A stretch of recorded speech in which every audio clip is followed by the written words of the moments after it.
Hello everyone, this is Defense Politics Asia, and you guys have voted for what to cover next. And basically you guys say that, uh, Turkey, Iran, Azerbaijan, Armenia situation, and this got the most votes, and this is also the same result for on Twitter. So, and here we are.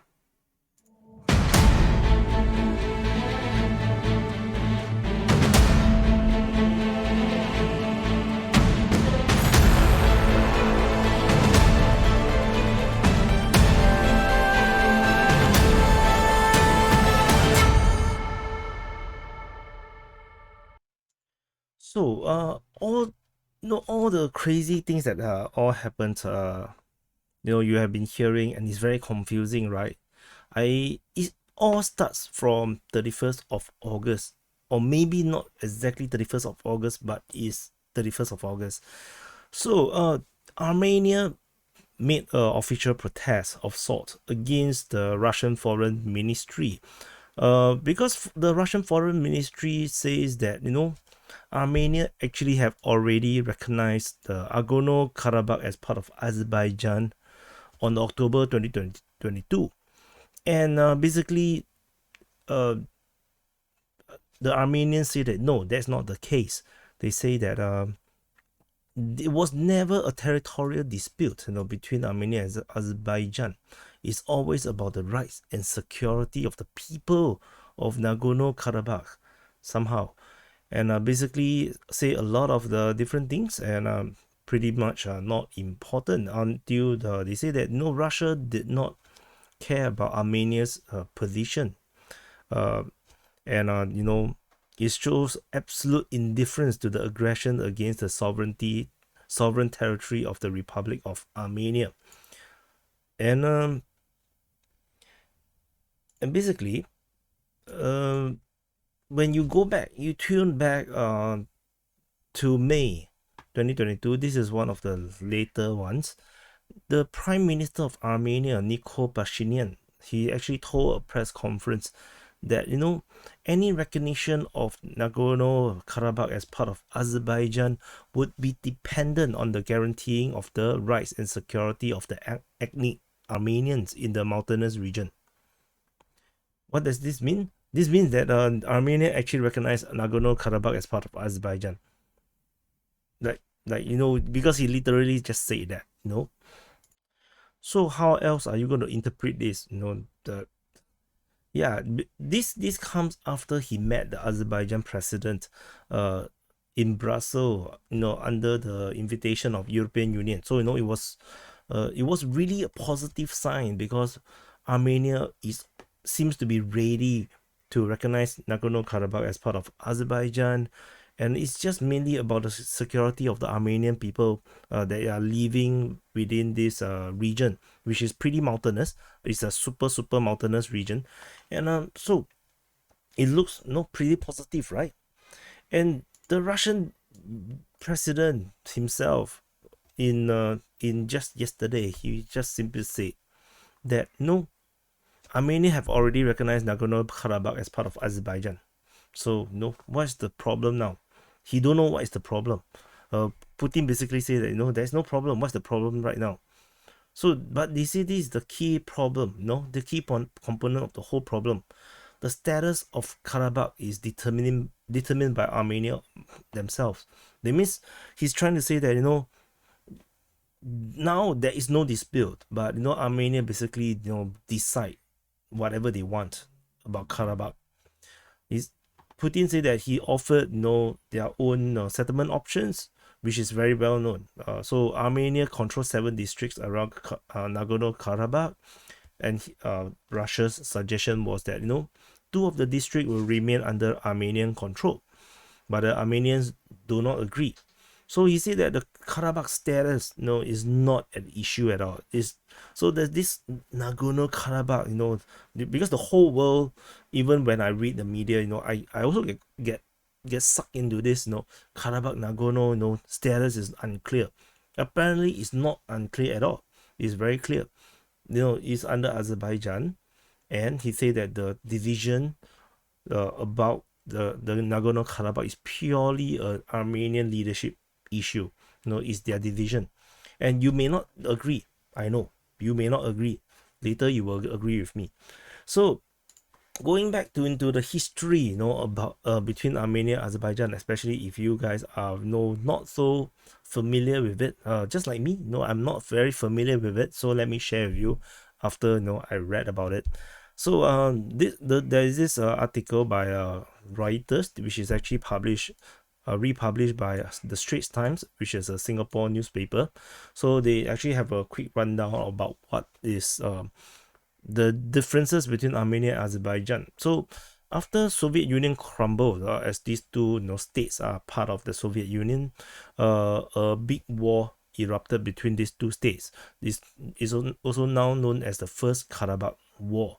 And so in this war, 30,000 people were killed, 1 million people was displaced, and Armenia won the war. They captured Nagorno-Karabakh itself, and also 7 districts around of Azerbaijan around the Nagorno-Karabakh. So this remains a thorn, in the eye of Azerbaijan, because Azerbaijan territory was conquered by Armenia since the fall of the USSR. So in 2020 came the 44-day war, which is also known as the Second Karabakh War, which is also very, very famous for the use of the Bayraktar TV2, and it's also known to be the first modern war where drones played a very big part of military action. And in this war, the Azerbaijan basically trashed and trounced the Armenian military, and they took back 7 districts and a third of the Karabakh itself. So it's a very, very super victory by the Azerbaijan. However, they are unable to capture more because Russia intervened. So the Russians intervened because they are treaty ally with Armenia, and they also happen to have good relationship with Azerbaijan. They have a ceasefire. So Russia provided almost 2,000 peacekeepers to be deployed to Karabakh to basically protect the one road that is linking Armenia with the Karabakh itself, also known as the Lachin Corridor. And for those that may not know what it looks like, basically this is the war mapping that I've done previously for Armenia and Azerbaijan. So this territory, this little territory here, this in white border, this is where the Armenian are controlling, and which is also part of the Karabakh, which is actually this is actually the full Karabakh. Some part of it has been recaptured by Azerbaijan, and the Lachin Corridor is basically named after this place, and this main road, this entire main road here, that links from Armenia all the way to the Karabakh region, is that Lachin Corridor. And basically you can see this pink border. This is basically the corridor that is guaranteed and protected by the Russian forces. However, this is no longer really much the case of Russian control or Russian protection, because in 2022, there is Azerbaijan civilians identify themselves as some kind of environmental activists. Clearly, they can't be environmental activists who would care about environment in that places. So basically they blocked the corridor. It was some big hoo-ha, and by April of this year, Azerbaijan established security checkpoints and basically cut the flow of people and goods into the Nagorno-Karabakh region, and unless it's for emergencies, medical emergencies. So everyone around the world start to call this rapidly deteriorating humanitarian situation. The 4 words that is very common all around the world. I always hear this, but nobody seems to care.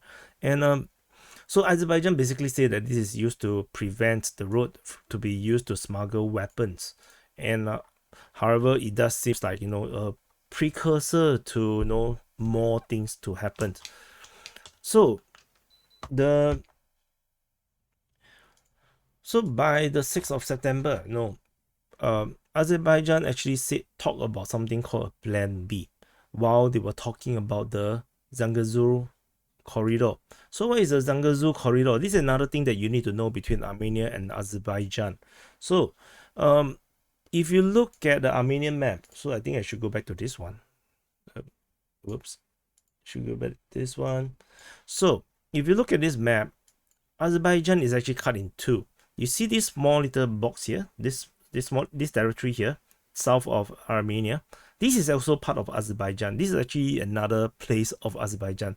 But you can see that the territory of the main Azerbaijan and this baby Azerbaijan is actually not linked. They are literally broken apart, just like Kaliningrad for Russia. So there is totally actually no link at all. And basically these two territories have been separated. The baby and the mother has been separated.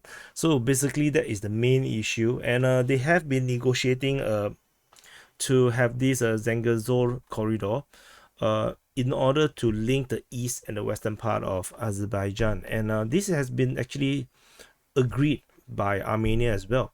And so they talked about this can actually add 5 to 8 million tons of cargo transportation, and this can benefit not just Azerbaijan but also Armenia as well as other country. So they said, and this is a really agreed upon thing. So the Azerbaijani foreign minister say that this corridor of unhindered communication between the two parts. The other part is also known as the Nakhchivan Autonomous Republic. Basically, most people don't really know about it. I also hardly hear about this place. It's part of this agreement, tripartite statement that was signed on the November 10 of 2020 between Russia, Azerbaijan, and Armenia. So, however, Azerbaijan say that Armenia has been non-constructive regarding the opening of the corridor, and Azerbaijan basically say that they will continue to work on their part in their country of all the roads and everything, even if Armenia is not participating. And they note that Azerbaijan will complete all its work by 2024 for the launch of the corridor, and it will use the corridor regardless. That's something. So basically there's a plan B. They will continue to work and keep in mind of plan B, and the project will be implemented even without the participation of Armenia. So how do you have that corridor without Armenia? So that is the subtle hint from Azerbaijan, actually not so subtle, about what is the plan B.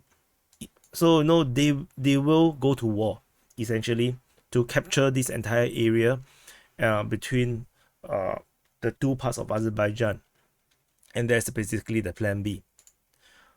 And they doubled down by saying that the peace with Armenia have to be on Azerbaijan's term, so only on its own term they will.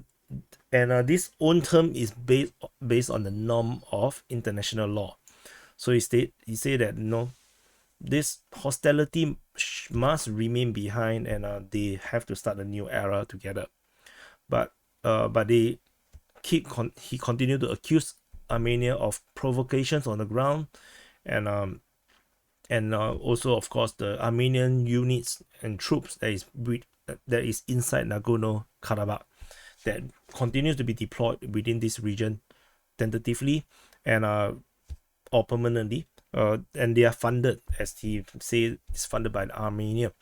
So he said that he have proof that all these military personnel are part of the Armenian armed forces, and they have many proof to it. So Armenia basically says that all those troops that is under inside Nagorno-Karabakh is actually freedom fighters. They are all militias. So then we have, so this rising tension prompts the EU monitoring mission in Armenia, they call it the UMA, to continue their patrolling along the border of Azerbaijan with Armenia, and they want to observe, any military developments around this border region, mainly this province region. So there's this bulge here. This bulge maybe you cannot see, which is where they have some military action that I actually have reported previously in the previous flare up. So they are deployed mainly there to look at the situation and continue to report back to EU. And so then of course we have these famous rumors that you probably have seen by now, that Azerbaijan, that actually went viral, that Azerbaijan troops has been building up and deploying to the borders with Armenia. And so the footages went viral, that shows the increased movement, and also there was also reportedly increased military shipments between Israel and Azerbaijan. So this raised fears that Azerbaijan is going to go to war again.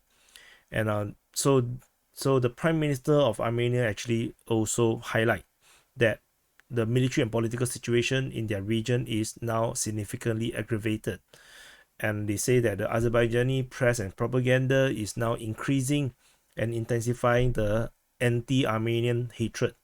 So to them, it's very clear that Azerbaijan is now preparing for military operations. So they're putting pressure on the governments and whatnot. So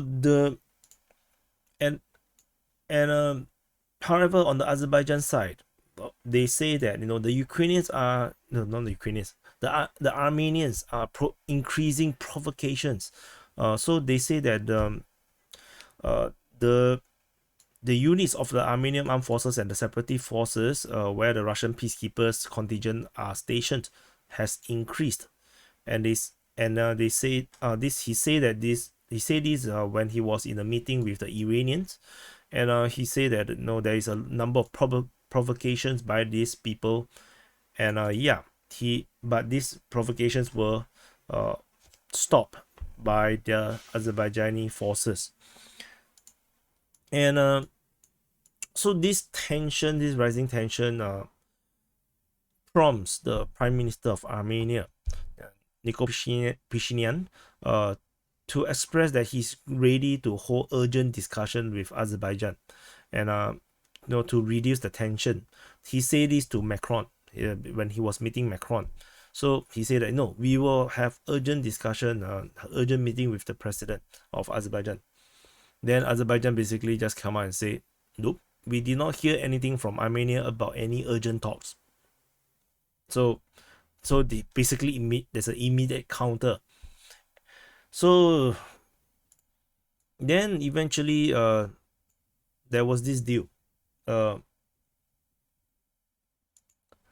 Okay, so I should talk about this one first. So basically I mentioned about the blockage. The Azerbaijan do not allow any traffic into the Nagorno-Karabakh region, and Azerbaijan then came out on the 8th of September saying that if you allow our Red Cross or Red Crescent to enter into the Nagorno-Karabakh, then they will allow the Armenian Red Cross to enter. So basically, no, they say that there's only so they say that the Armenians has not allowed the aids from the Azerbaijan side to enter.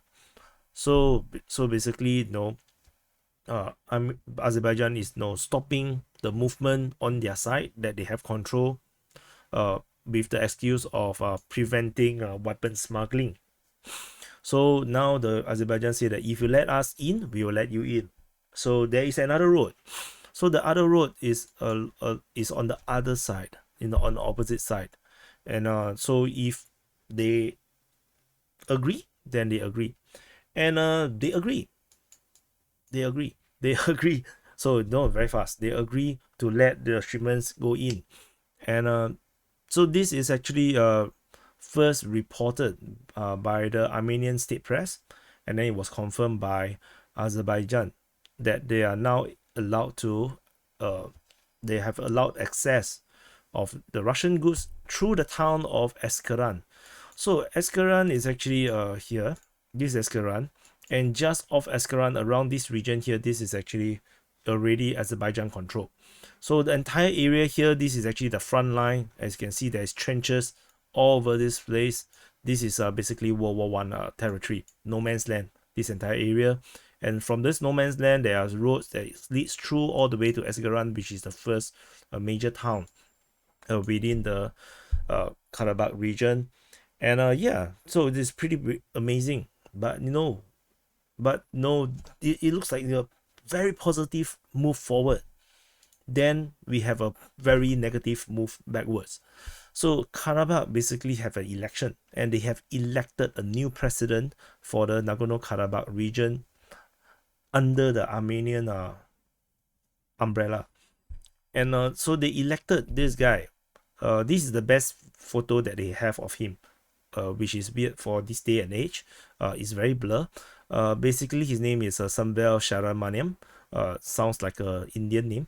And he was elected after the resignation of the predecessor Arakit Harutyonian.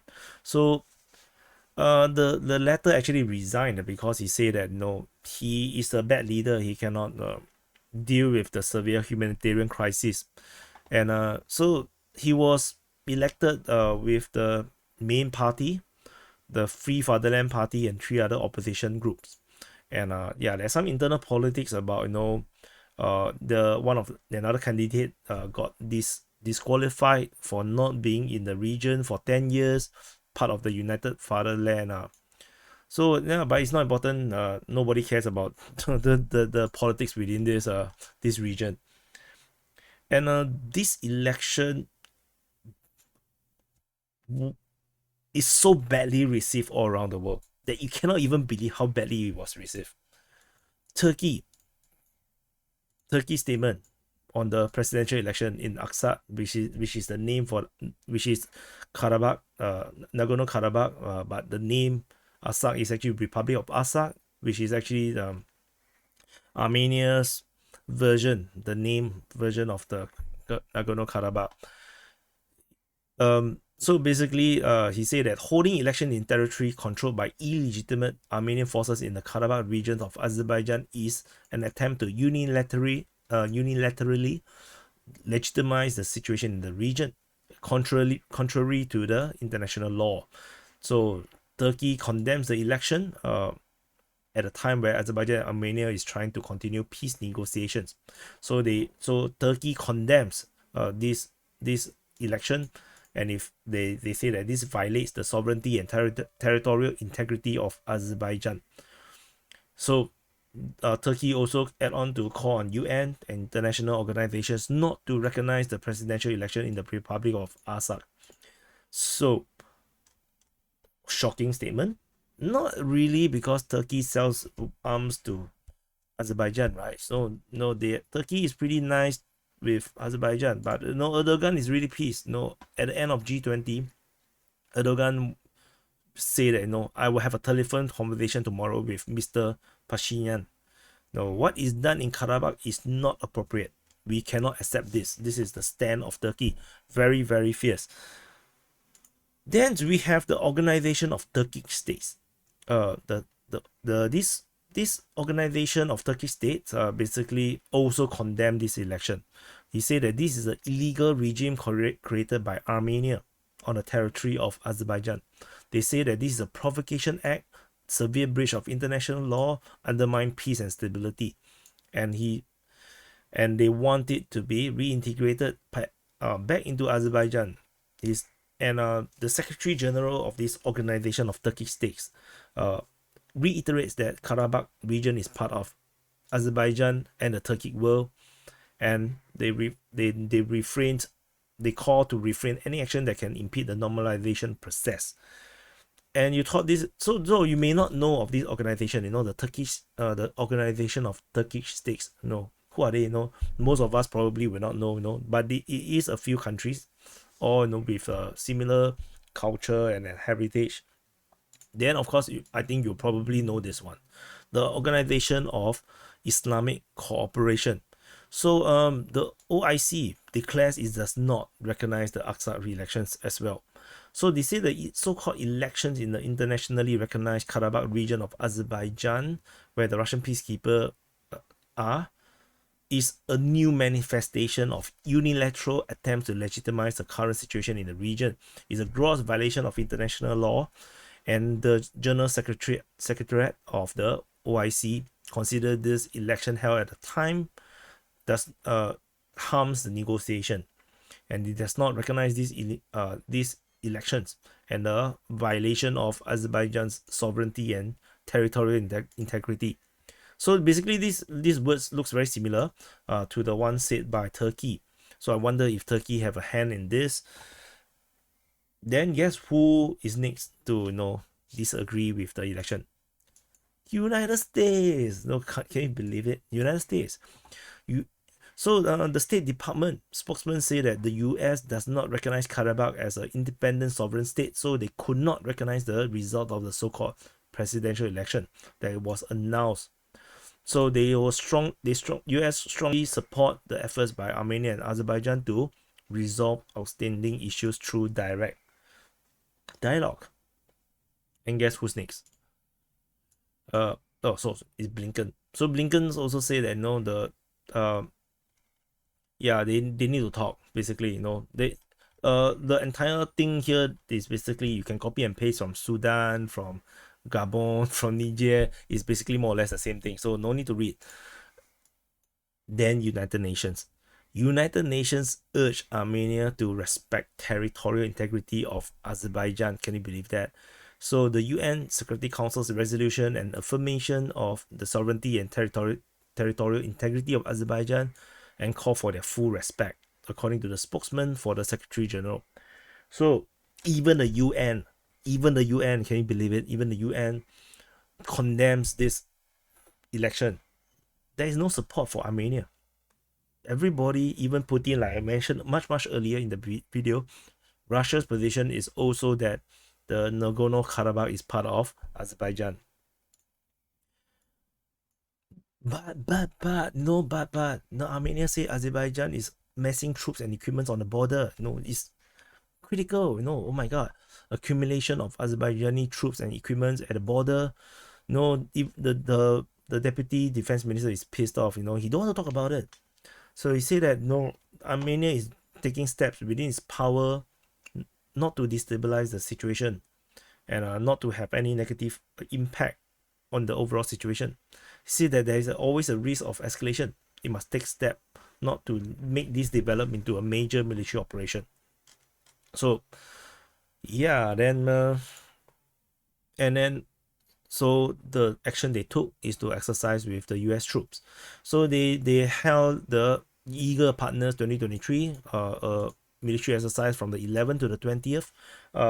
But I will have to say, this is not much. This is just a preparation exercise for international peacekeeping.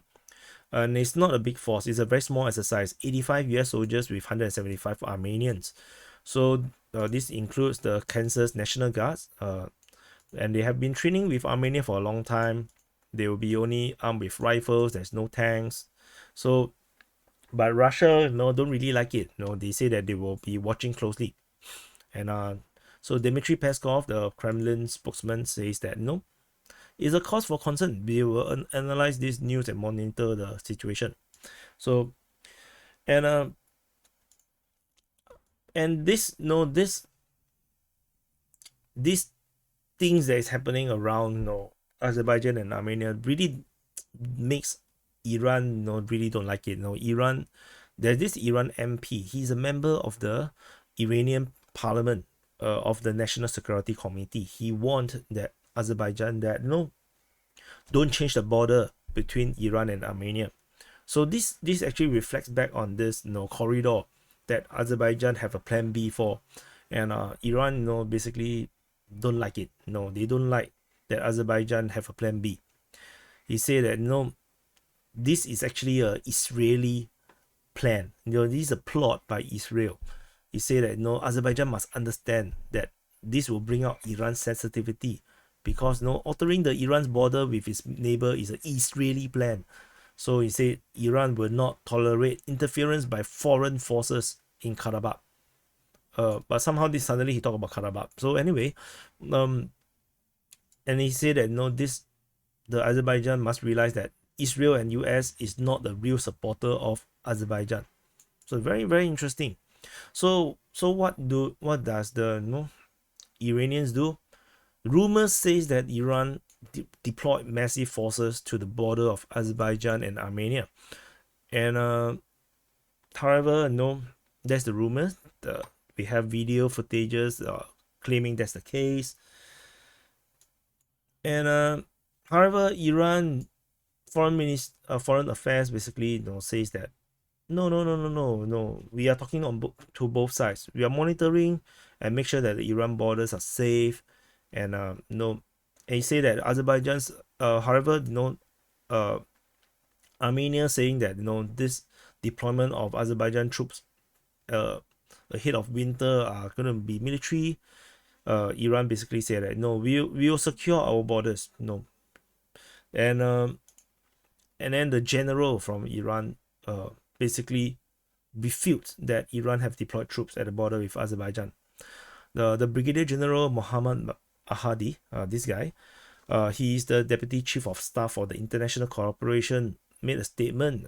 Basically, he was in Baku, in Azerbaijan's capital, for the Azerbaijan-Iran Joint Commission meeting. And he basically said that no, these accusations are completely unfounded. There's a very good connection exists between Iran and Azerbaijan, he says. So basically, he shut down any suggestion that Iran actually is deploying troops to deter Azerbaijan from taking military action, or to suggest that Iran will actually go to war for Armenia. So, and they signed a military cooperation deal. So Iran and Azerbaijan signed a military cooperation that actually deepens their military and defense sector. So things is looking terrible for Armenia. So Azerbaijan not just have some kind of military cooperation with Turkey, they're buying Turkish, they're also buying Israeli, now they are buying Iranian. So what does Armenia have? I have no idea. And but no, the Armenian basically continue to put out statements like this kind of statement. Actually, it's not just this one. They actually put out so many that I can't even put it on the map, because it's just a waste of time, or waste of your time. Basically, they consistently countering every single reports from Azerbaijan claiming that the Armenians are firing at Azerbaijan's positions. And basically, the Armenians basically say that these are all misinformation from Azerbaijan. There's no such thing. And this one example, the Azerbaijan say that the Armenian forces open fire at Azerbaijan combat outposts does not correspond to reality. So, but nobody knows who actually fires at who. This kind of thing. And this skirmishes has been ongoing all the time. It's all the time, like for months and months already. It always been the case. So mapping all these skirmishes of shooting at each other is not very meaningful, because nothing changes.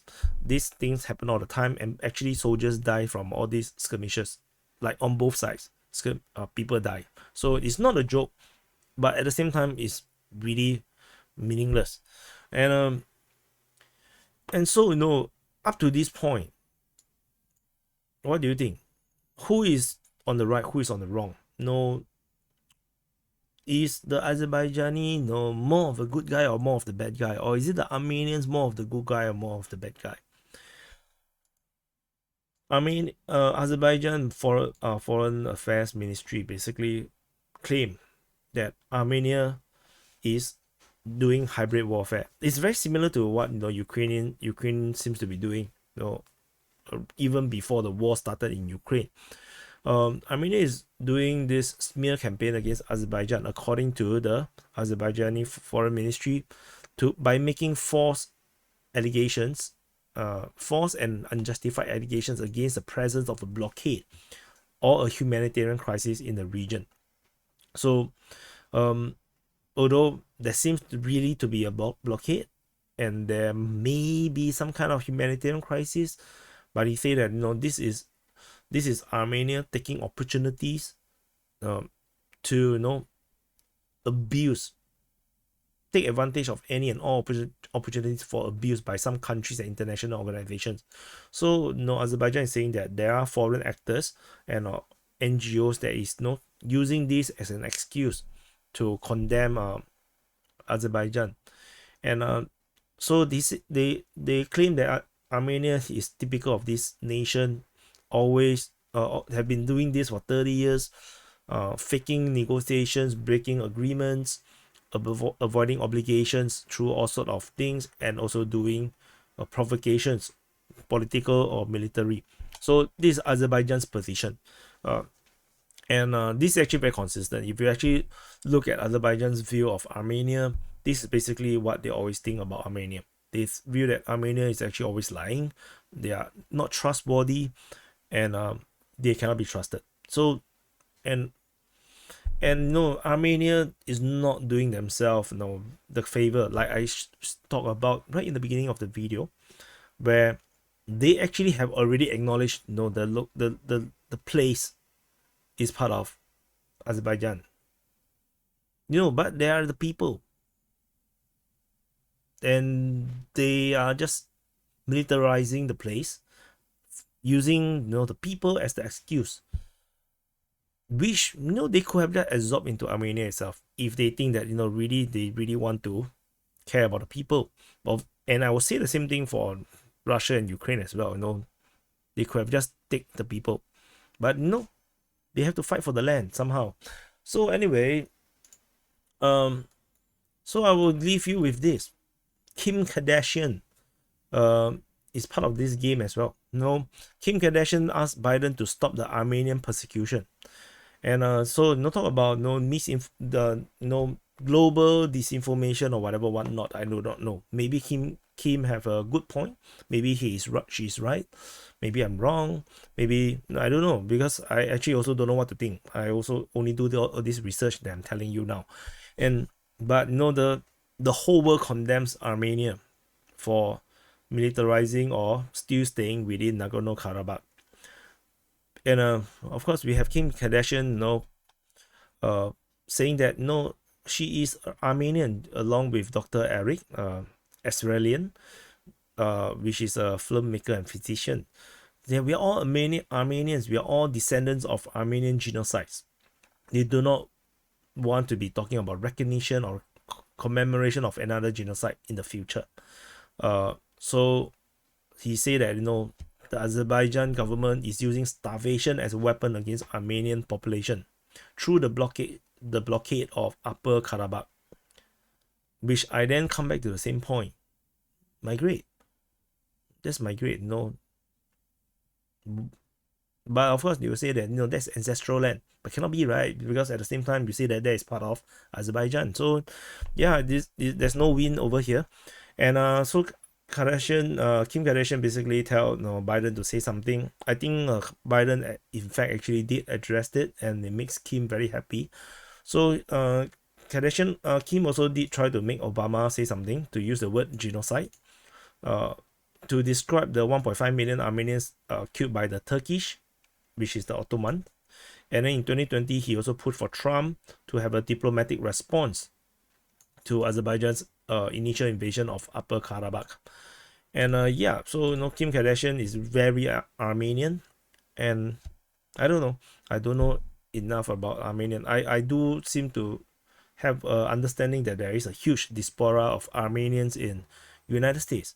So I think that's also maybe that's the case. Anyway, so this is the entire update, the rundown of the situation between Armenia and Azerbaijan. And I hope you enjoyed it. Hope you have a better understanding now between the two. I'm not taking sides between Armenia and Azerbaijan, but I was surprised when I was researching that basically no one supports Armenia. No one. like literally no one. I thought that I will be covering about this intriguing geopolitics between Turkey, Armenia, Azerbaijan, and Iran, as well as Israel. That also doesn't seem to be the case. End up, Iran actually signed a military cooperation deal with Azerbaijan instead of Armenia, which means Iran is not going to die for Armenia, not going to go to war with Armenia, and basically there's no support for Armenia. And the smallest support I can see is again the West, the same people that is supporting Ukraine. EU having monitoring missions, of course, not much, but no, this is not supposed to be a EU influence, or this is a Russian place. So is a Russian influence, Russian